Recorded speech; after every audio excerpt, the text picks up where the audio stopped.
News 18 ವೀಕ್ಷಕರಿಗೆ ಸ್ವಾಗತ. ನಾನು ನಿಮ್ಮ ಸಂತೋಷ್ ಕುಣೂರ್, ಗದಗದ ಪ್ರತಿನಿಧಿ.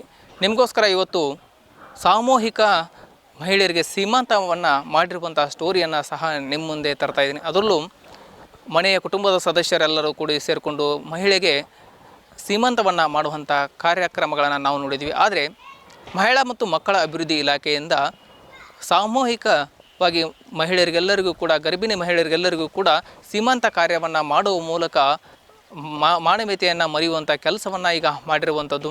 ಅದರಲ್ಲೂ ಮಹಿಳೆಯರಿಗೆಲ್ಲರಿಗೂ ಕೂಡ ಸಾಮೂಹಿಕ ಸೀಮಂತ ಕಾರ್ಯ ಮಾಡುವ ಮೂಲಕ ಒಂದು ರಾಷ್ಟ್ರೀಯ ಪೋಷಣ ಅಭಿಯಾನದ ಮೂಲಕ ಮಾತೃ ವೃಂದ ಕಾರ್ಯಕ್ರಮವನ್ನು ಮಾಡುವ ಮೂಲಕ ಮಹಿಳೆಯರಿಗೆ ಸೀಮಂತ ಕಾರ್ಯವನ್ನು ಮಾಡುವಂಥ ಕೆಲಸವನ್ನು ಮಾಡಿರುವಂಥದ್ದು. ಯಾಕಂದರೆ ಅಪೌಷ್ಟಿಕತೆಯನ್ನು ನಿವಾರಣೆ ಮಾಡಬೇಕು ಅನ್ನುವ ನಿಟ್ಟಿನಲ್ಲಿಯೂ ಕೂಡ ಈ ಒಂದು ಯೋಜನೆಯನ್ನು ಜಾರಿಗೆ ತಂದಿರುವಂಥದ್ದು. ಅಷ್ಟೇ ಅಲ್ಲದೆ ಗರ್ಭಿಣಿ ಮಹಿಳೆಯರ ಪಾಲನೆ ಪೋಷಣೆ ಬಗ್ಗೆಯೂ ಕೂಡ ಜಾಗೃತಿ ಮೂಡಿಸುವಂತಹ ಕೆಲಸವನ್ನು ಸಹ ಮಾಡಿರುವಂಥದ್ದು. ಯಾಕೆ ಇಂಥ ಒಂದು ಯೋಜನೆಯನ್ನು ಕೇಂದ್ರ ಹಾಗೂ ರಾಜ್ಯ ಸರ್ಕಾರಗಳು ಕೂಡ ಜಾರಿಗೆ ತಂದಿದ್ದಾವೆ.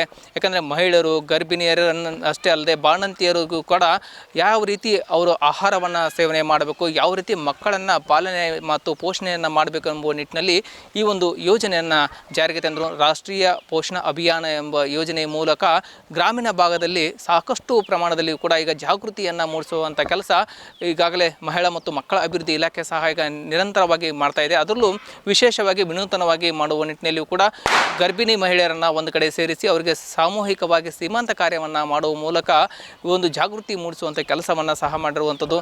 ಗರ್ಭಿಣಿ ಮಹಿಳೆಯರಿಗೆ ಮನೆಯಲ್ಲಿ ಯಾವ ರೀತಿಯಾಗಿ ಅವರಿಗೆ ಸೀಮಂತವನ್ನು ಕಾರ್ಯವನ್ನು ಮಾಡ್ತಾರೆ, ಅದೇ ರೀತಿ ಅರಿಶಿನ ಕುಂಕುಮ ಹಚ್ಚಿ ಅವರಿಗೆ ಮುತ್ತೈದರನ್ನು ಕರೆಸಿ ಆರತಿಯನ್ನು ಬೆಳಗಿ ಅವರಿಗೆ ಉಡಿಯನ್ನು ತುಂಬುವ ಮೂಲಕ ಅಷ್ಟೇ ಅಲ್ಲದೆ ಅವರಿಗೆ ಬೇಕಾಗಿರ್ತಕ್ಕಂಥ ಪೌಷ್ಟಿಕ ಆಹಾರವನ್ನು ನೀಡುವ ಮೂಲಕ ವಿನೂತನವಾಗಿ ಈ ಒಂದು ಗರ್ಭಿಣಿಯರಿಗೆ ಸಾಮೂಹಿಕ ಸೀಮಂತ ಕಾರ್ಯವನ್ನು ಸಹ ಗದಗದಲ್ಲಿ ಸಹ ಮಾಡಿರುವಂಥದ್ದು.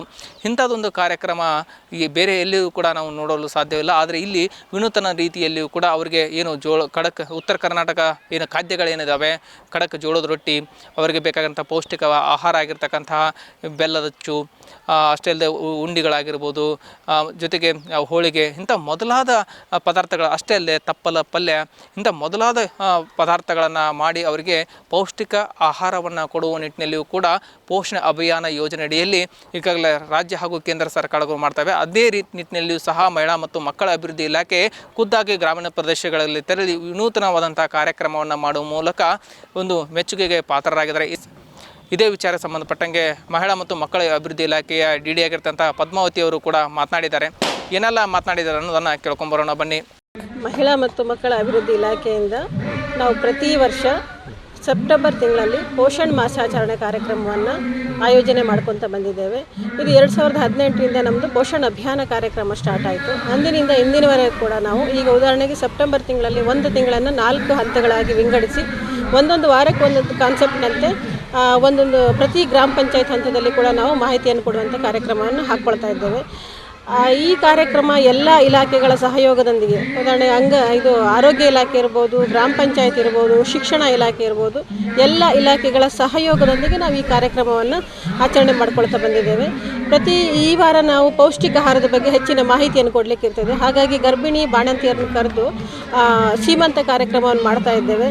ಅದೇ ರೀತಿ ಮಕ್ಕಳಿಗೆ ಅನ್ನಪ್ರಾಶನ ಕಾರ್ಯಕ್ರಮವನ್ನು ಕೂಡ ನಾವು ಪ್ರತಿ ಹಂತದಲ್ಲೂ, ಅಂದರೆ ಪ್ರತಿ ಗ್ರಾಮದ ಹಂತದಲ್ಲೂ ಕೂಡ ನಾವು ಮಾಡ್ತಾ ಬಂದಿದ್ದೇವೆ. ಇದು ಉದ್ದೇಶ ಇಷ್ಟೇ, ಗರ್ಭಿಣಿ ಬಾಣಂತಿಯರ ಆರೈಕೆ ಮತ್ತು ಅವರ ಪೌಷ್ಟಿಕತೆ ಬಗ್ಗೆ ಹೆಚ್ಚಿನ ಗಮನವನ್ನು ಎಲ್ಲ ಗ್ರಾಮಸ್ಥರು ಕೊಡಬೇಕು ಅಂತೇಳಿ ಇದರ ಒಂದು ಉದ್ದೇಶ. ಮಹಿಳಾ ಮತ್ತು ಮಕ್ಕಳ ಅಭಿವೃದ್ಧಿ ಇಲಾಖೆ ಡಿ ಅವರ ಮಾತನ್ನು ಕೇಳಿದ್ರಲ್ಲ. ಇನ್ನು ಇದೇ ವಿಚಾರಕ್ಕೆ ಸಂಬಂಧಪಟ್ಟಂಗೆ ಗರ್ಭಿಣಿಯರು ಕೂಡ ಮಾತನಾಡಿದ್ದಾರೆ. ಯಾವ ರೀತಿ ತಮ್ಮ ಹರ್ಷವನ್ನು ವ್ಯಕ್ತಪಡಿಸಿದ್ದಾರೆ ಅನ್ನೋದನ್ನು ಕೇಳ್ಕೊಂಬರೋಣ ಬನ್ನಿ. ಈ ಸೀಮಂತ ಕಾರ್ಯಕ್ರಮನ ಈ ಅಂಗನವಾಡಿ ಕಾರ್ಯಕರ್ತೆಯರಿಂದ ಮತ್ತು ಮಹಿಳಾ ಮತ್ತು ಮಕ್ಕಳ ಕಲ್ಯಾಣ ಅಭಿವೃದ್ಧಿ ಕಡೆಯಿಂದ ಮಾಡ್ತಾಯಿದ್ದಾರೆ. ತುಂಬ ಖುಷಿ ವಿಚಾರ. ಮತ್ತು ಈ ಮಾತೃತ್ವ ಅನ್ನೋದು ಒಂದು ಸ್ಪೆಷಲ್ ಆಫರ್ ಅಂತ ಹೇಳ್ಬೋದು. ಹೆಣ್ಮಕ್ಳಿಗೆ ತಾಯಿ ಆಗೋದ್ರಿಂದ ಅದೊಂದು ಖುಷಿನೇ ಬೇರೆ. ಅದನ್ನು ಒಂದೊಂದು ಮನೆಯಲ್ಲಿ ಮಾಡ್ತಾರೆ, ಒಂದೊಂದು ಕಡೆ ಮಾಡೋದಿಲ್ಲ ಪದ್ಧತಿ ಅಂತ. ಈ ಅಂಗನವಾಡಿ ಕಾರ್ಯಕರ್ತೆಯರಿಂದ ಮತ್ತು ಈ ಕಲ್ಯಾಣ ಅಭಿವೃದ್ಧಿ ಕಡೆಯಿಂದ ಈ ಕಾರ್ಯಕ್ರಮವನ್ನು ಮಾಡ್ತಿದ್ರೆ ಒಂಥರ ಖುಷಿ ಆಗ್ತಾ ಇದೆ.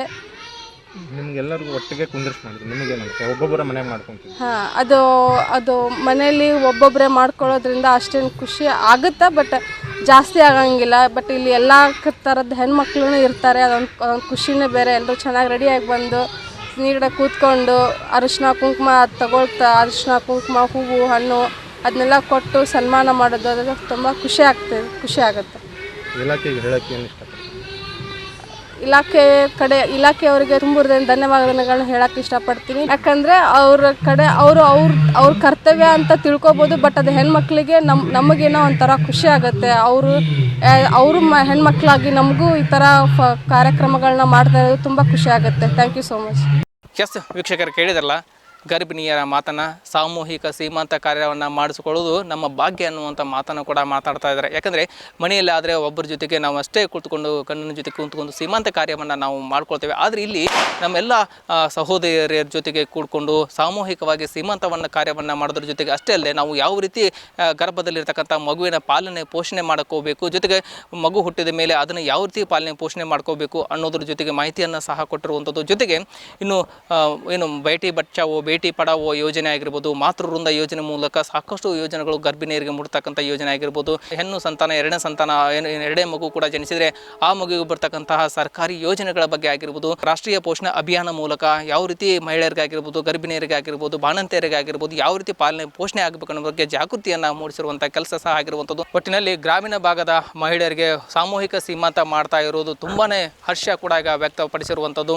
ಯಾಕಂದರೆ ಗ್ರಾಮೀಣ ಭಾಗದ ಮಹಿಳೆಯರು ಮನೆಯಲ್ಲೇ ಕುಟುಂಬ ಸದಸ್ಯರೊಂದಿಗೆ ಏನು ಸೀಮಂತ ಕಾರ್ಯವನ್ನು ಮಾಡ್ಕೊಳ್ತಾ ಇದ್ರು. ಇಲ್ಲಿ ಒಂದೆಡೆ ಜಾಗೃತಿ ಮೂಡಿಸುವಂಥ ಕೆಲಸ ಮಹಿಳಾ ಮತ್ತು ಮಕ್ಕಳ ಅಭಿವೃದ್ಧಿ ಇಲಾಖೆ ಮಾಡಿರುವಂಥದ್ದು. ಯಾಕಂದರೆ ಮಗುವಿನ ಗರ್ಭದಲ್ಲಿ ಇರತಕ್ಕಂಥ ಮಗುವನ್ನು ಯಾವ ರೀತಿ ಪಾಲನೆ ಪೋಷಣೆ ಮಾಡಬೇಕು, ಅದು ಯಾವ ರೀತಿ ಅದಕ್ಕೆ ಪೌಷ್ಟಿಕ ಆಹಾರವನ್ನು ಕೊಡಬೇಕು ಅನ್ನೋ ನಿಟ್ಟಿನಲ್ಲೂ ಕೂಡ ಜಾಗೃತಿಯನ್ನು ಮೂಡಿಸ್ತಾ ಇದ್ದಾರೆ. ಇನ್ನು ಅಪೌಷ್ಟಿಕತೆಯಿಂದ ಗರ್ಭಿಣಿಯು ಬಳಬಾರ್ದು, ಬಾಣಂತಿಯರು ಸಹ ಬಳಬಾರ್ದು ಮತ್ತು ಮಕ್ಕಳು ಸಹ ಬಳಲಬಾರ್ದು ಎಂಬ ನಿಟ್ಟಿನಲ್ಲಿ ರಾಜ್ಯ ಹಾಗೂ ಕೇಂದ್ರ ಸರ್ಕಾರಗಳು ವಿನೂತನ ಯೋಜನೆಯನ್ನು ಈಗ ಜಾರಿಗೆ ತಂದಿದೆ. ಇಂಥ ಯೋಜನೆಗಳನ್ನು ಗ್ರಾಮೀಣ ಭಾಗದ ಮಹಿಳೆಯರು ಕೂಡ ಸದುಪಯೋಗ ಪಡಿಸ್ಕೊಳ್ಬೇಕು ಅನ್ನುವಂಥದ್ದು ಅಧಿಕಾರಿಗಳ ಮಾತಾಗಿದೆ. ಎಸ್ ವೀಕ್ಷಕರೇ, ಈ ವಿಡಿಯೋ ನಿಮಗೆ ಲೈಕ್ ಮಾಡಿ, ಕಮೆಂಟ್ಸ್ ಮಾಡಿ, ಶೇರ್ ಮಾಡಿ. ಕನ್ನಡಿಗರ ಮೆಚ್ಚಿನ ನಿಮ್ಮ ನ್ಯೂಸ್ 18 ಕನ್ನಡ ಈಗ ವಾಟ್ಸ್ಆಪ್ನಲ್ಲಿಯೂ ಲಭ್ಯ. ಕರ್ನಾಟಕ ಮತ್ತು ದೇಶ ವಿದೇಶದ 360 ಡಿಗ್ರಿ ಸುದ್ದಿ ವಿವರವನ್ನ ನೀವು ನಿಮ್ಮ ಕೈ ಬೆರಳುಗಳಲ್ಲಿಯೇ ಪಡೆಯೋದಿಕ್ಕೆ ಈ QR ಕೋಡ್ ಅನ್ನ ಸ್ಕ್ಯಾನ್ ಮಾಡಿ. ನಮ್ಮ ಚಾನೆಲ್ ಅನ್ನ ಫಾಲೋ ಮಾಡಿ, ನೋಟಿಫಿಕೇಶನ್ ಆನ್ ಮಾಡಿ.